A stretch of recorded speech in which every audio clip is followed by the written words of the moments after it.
Okay, good afternoon everyone.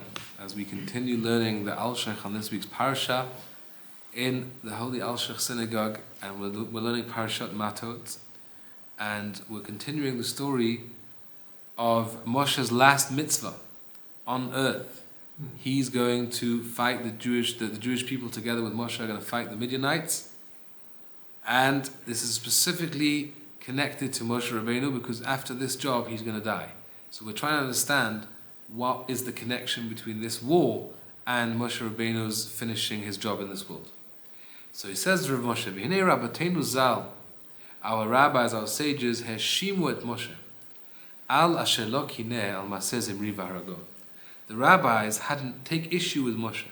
Why didn't he be the one to kill Zimri? Why did he leave it to his student Pinchas? You're the leader of the Jewish people. You saw something happening. You should go ahead. Why? Because anyone can mishpat the chol ba'ol aramit, which is the ruling with every one Jew that has relations with a non-Jew. Shekanaim pogimbo. Anyone that takes Hashem's kavod seriously, and he has a spirit of zealousness coming from a spirit from Hashem in his heart, is supposed to take offense and take action. So the question is, what did Moshe not care? Why didn't he not take action? Was he not zealous for God's honor? The question is also on Pinchas. Why did Pinchas go ahead and act out of line? Maybe wait for Moshe to make a decision, or to give himself a moment to prepare. He just went and did it. Why? Is the disgrace of Hashem's honor in this world, and cholkin kavod larav. Suddenly the hierarchy changes. Hashem is the rabbi. Hashem is the teacher. And then the rabbi is insignificant in the face of Hashem's honor. So therefore he can just do it for Hashem's will, for Hashem's honor, even though it's destroying the hierarchy of the teacher and student. And therefore he got up and did it. Yesh amru. Some say, why did Moshe actually not do it? What was his hesitation? Ki Moshe rafu yadav. He felt weak. His hands felt weak. Why? Kasher ba Zimri. Zimri actually targeted Moshe. As the Rashi brings and Chazal explain, that Zimri took this princess, Midianite princess, and said, am I allowed to have her? And Moshe said, no. So he said, what about your Midianite wife? And that was like a direct insult to Moshe Rabbeinu. So that really shook him, and he wasn't able to react after that. As the rabbi said, Tafsab of Lorita, he grabbed her by her hair. Valichal to Moshe, Amarla asked him, Zu Asura Materid, is she permitted or prohibited?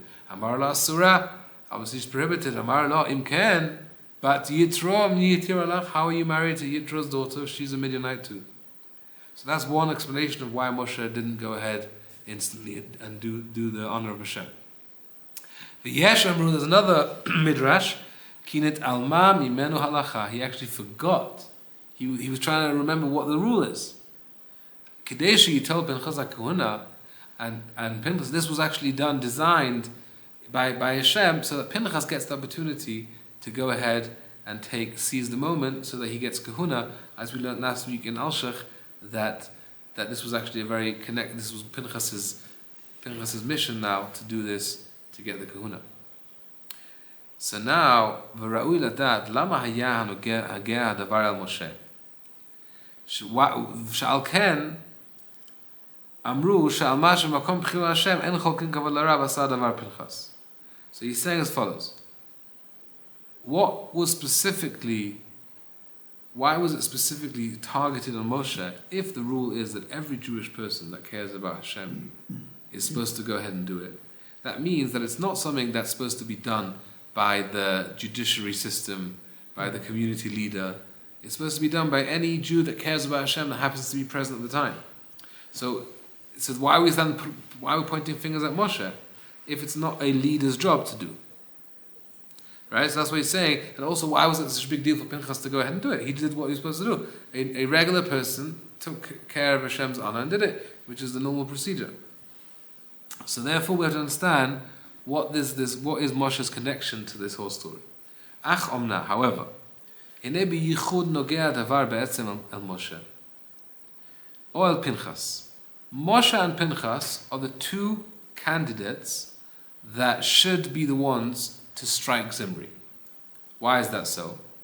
Moshe Alshech Shul Midyanit. As we know, we just mentioned it, Moshe was married to a Midianite. So people will think, you know why he didn't kill that princess? Because it's his wife's princess. And he's got loyalty to the Midianites.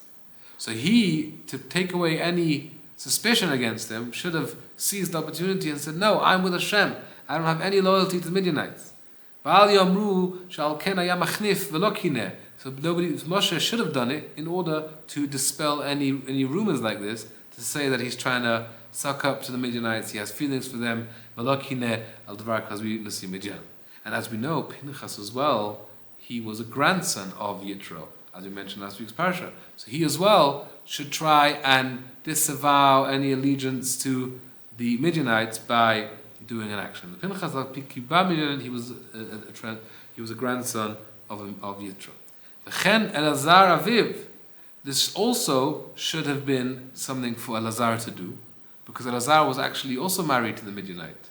Elazar, Pinchas' father, actually married Yitro's daughter, and that's why he was a grandson.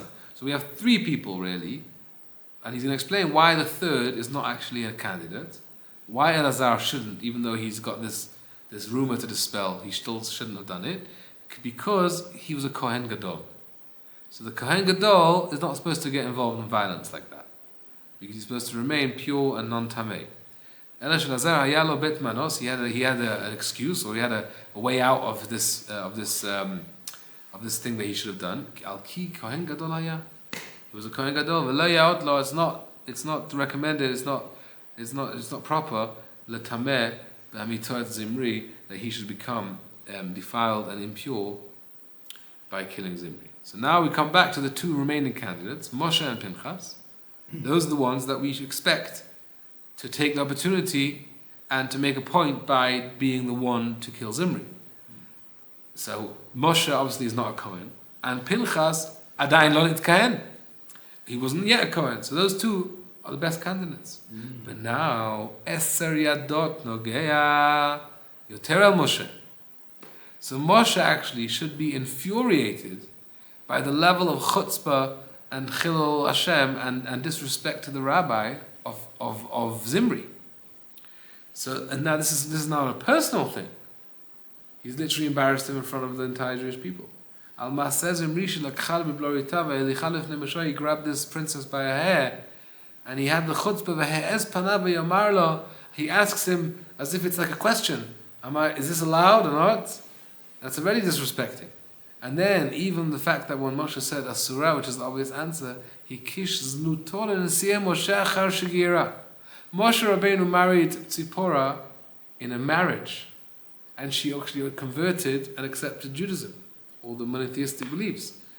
And so it wasn't a one-night stand with a princess. And he's connecting that he's connecting Moshe Rabbeinu's holy marriage to what he's about to do, and that's completely just crazy. So Moshe really, he's the one that has now two reasons to go ahead and strike Zimri. But he didn't do it. Instead of reacting with anger and a spirit of vengeance, he actually just lost it, and his strength became weakened, his hands became weakened from acting out in this situation. So now, because in that time, Moshe Rabbeinu lost out on doing the act of striking Zimri, so Hashem felt that Moshe should have a chance to fix that. It would be proper and a good thing to give Moshe an opportunity to fix by avenging against the Midianites.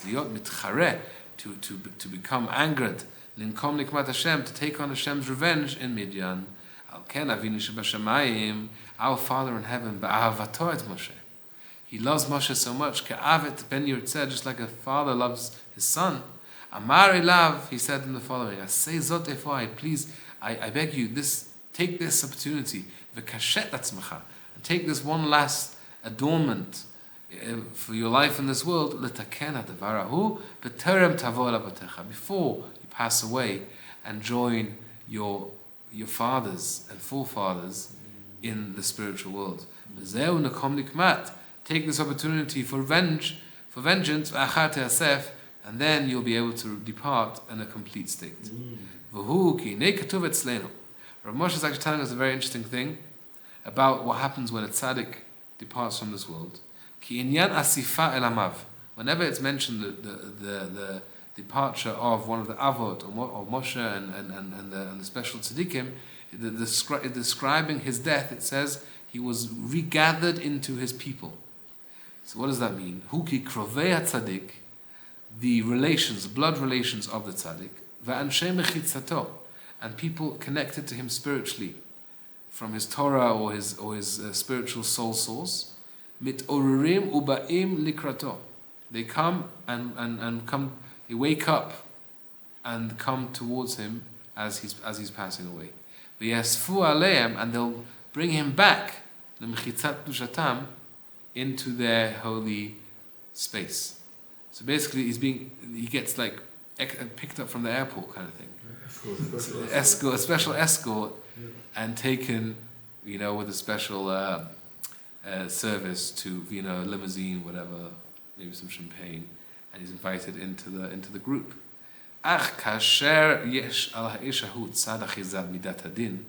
However, if this person has got something to fix still, he's not going to go straight from the airport to there. He's going to have to first go to the county jail, and that's not such a cool, it's not such a cool invitation into the spiritual world. So therefore, he wouldn't be able to be introduced to his family, because he's done something negative, until he fixes the problem and he manages to arrange some kind of settlement. Then, even though it's not such a big deal, but you just can't, you've got to fix things before you move on. So only then will he be able to be introduced to this special space where his holy friends are and family. You have a little blemish, a slight claim against you. So it's not really a sin at all.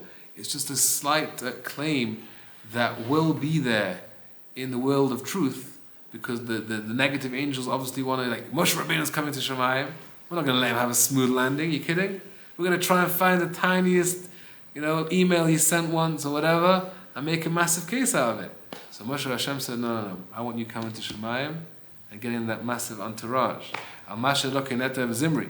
And because he didn't do he didn't act straight away against Zimri, even though he was shaken by the whole thing, he should have done it. So to fix this, he should do this revenge against Midian. You'll be able to be introduced into your people's camp in the holy and the spiritual world.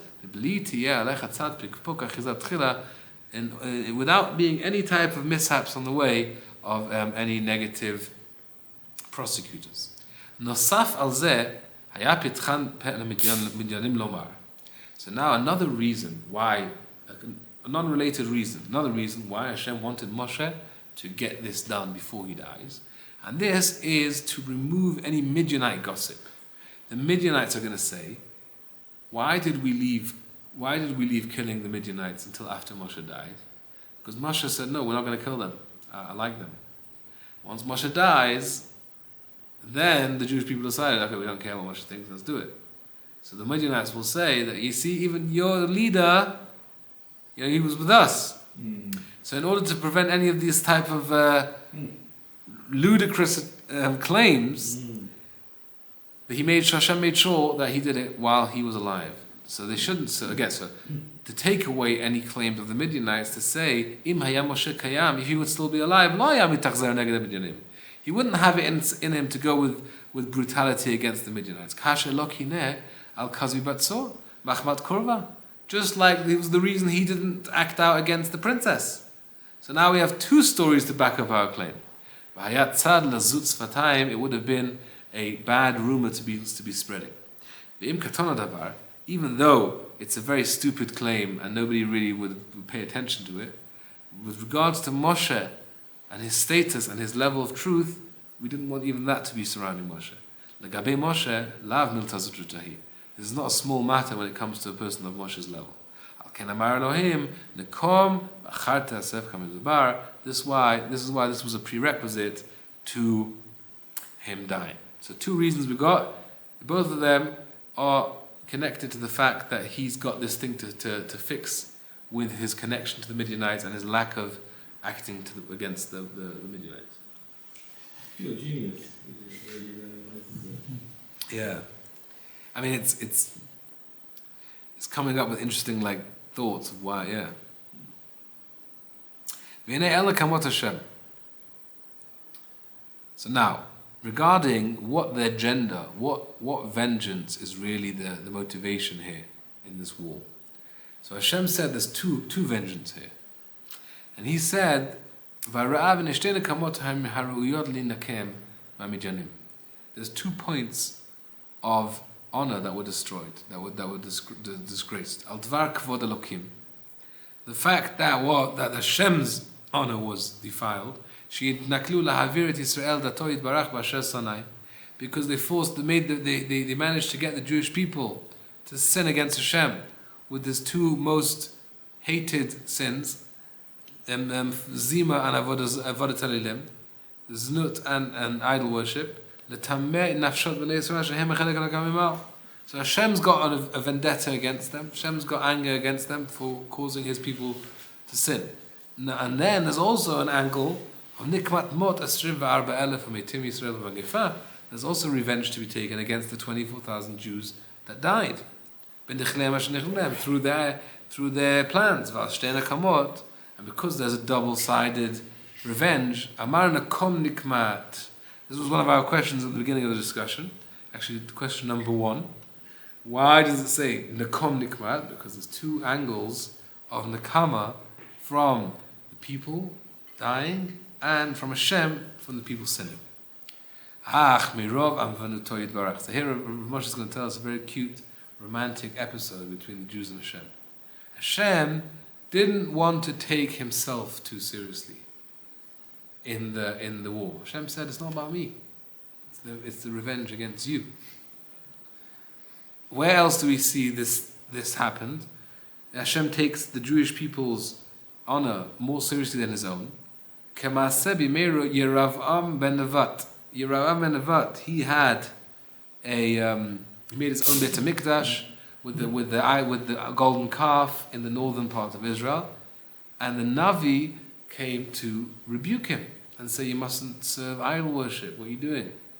So what happened was, Yeravam was incensed how one can speak to a king like that, and he wanted to show his power, so he stretched his hand out to strike the prophet. And what did Hashem do? His hand became paralyzed midair. So the rabbis point out, this guy's been serving idol, bringing sacrifices, idol worship, he's caused all the Jews to sin, Hashem doesn't do anything. Once he's moved his hands towards the prophet, suddenly Hashem gets involved. Why? Because Hashem takes the honor of the Jewish people more than his own. Okay, so the story of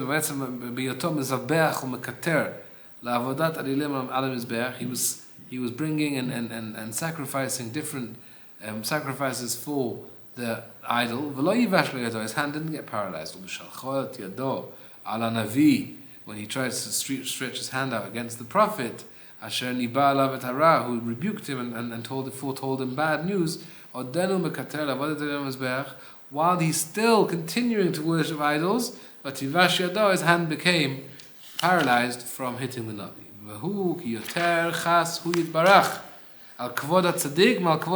Hashem pays more attention, takes more heed of the honor of a tzaddik than his own honor.